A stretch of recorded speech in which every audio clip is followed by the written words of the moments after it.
Hi, இன்றைக்கி herb ரைஸுக்கு நான் செஞ்சுருந்தேன் creamy garlic mushroom and broccoli கறி.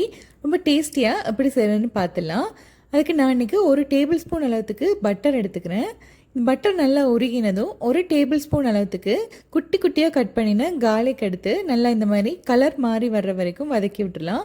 பாருங்கள், இந்த மாதிரி நல்ல கோல்டன் கலரில் வந்ததும் 1 பேக்கெட், அதாவது 200 கிராம் மஷ்ரூம் எடுத்து நல்லா இந்த மாதிரி வதக்கி விட்டுடலாம். ஹை ஃப்ளேமில் வச்சு வதக்கினோம்னா ஒரு 5 மினிட்ஸில் மஷ்ரூம் இந்த மாதிரி தண்ணியெல்லாம் ரிலீஸ் பண்ணி நல்லா சுருண்டு இந்த மாதிரி வதங்கி வந்துடும். இந்த ஸ்டேஜில் ஒரு மீடியம் சைஸ் ப்ரொக்கோலியை இந்த மாதிரி பெரிய பெரிய பூவாக பிச்சு வச்சுருக்கேன்.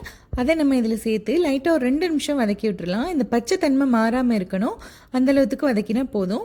இப்போ எல்லாத்தையும் ஒரு சைடில் ஒதுக்கி வச்சுட்டு நம்ம கொஞ்சமாக ஒரு 1/2 டீஸ்பூன் பட்டர் சேர்த்துக்கிறேன். உங்களுக்கு வேணும்னா கொஞ்சம் ஜாஸ்தியாக பட்டர் கூட சேர்த்துக்கலாம். அதில் நான் 1 டீஸ்பூன் அளவுக்கு மைதா சேர்த்துக்கிறேன்.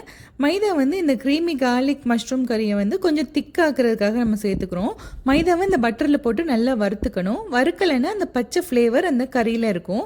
இப்போ நல்லா வறுத்ததும் 1/2 கப் அளவுக்கு நல்லா ஃபுல் க்ரீம் மில்க் எடுத்துக்கிறேன். இப்போ இது எல்லாத்தையுமே சேர்த்து நல்லா கலந்து விட்டுடலாம். அந்த மைதாவிலேருந்து சின்ன சின்ன கட்டியெல்லாம் உடைஞ்சு நல்லா கரைஞ்சி வந்துடும்.